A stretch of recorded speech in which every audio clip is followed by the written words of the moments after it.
Akalar bu Cobalt Gentra Nexus mashinalarning golovkasi, mana bunisi gidrokondensator, ya'ni tanga deyiladi.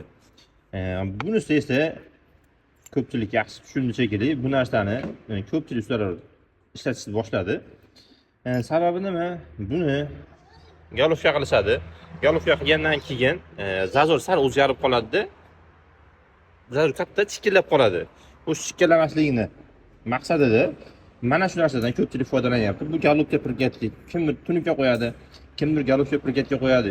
Akalar, iltimos, shu narsani qo'ymanglar.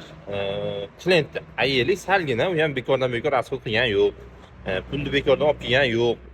Osmondan tushib qolmaydi u kelgan pul.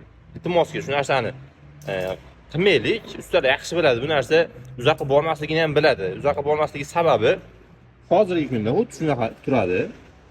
1-2 kundan keyin, balkim qanaqadir muddatdan keyin mana bu holatga o'tadi. Ya'ni xuddi shu holatda teshilib qoladi. Bu teshilib qolgandan keyin buni qo'ygan bir tiyin, umuman foydasi yo'q. Mashina chakkilab qoladi. Yana klient yana qaytib ustaga borib chikillayapti deydi. Pullar shunaqa bema'ni muammolar boshlanadi. Klient 2 marta pul to'laydi. Shuning uchun ehtiyot bo'ldi. Shunaqa narsa qilmaylik. Golovkani ko'tarib, chiroyli qilib zazorga zo'r qilib qo'yaylik. İşimiz zo'r chiqadi. Bu videoni kimga jo'natishni yaxshi bilasizlar.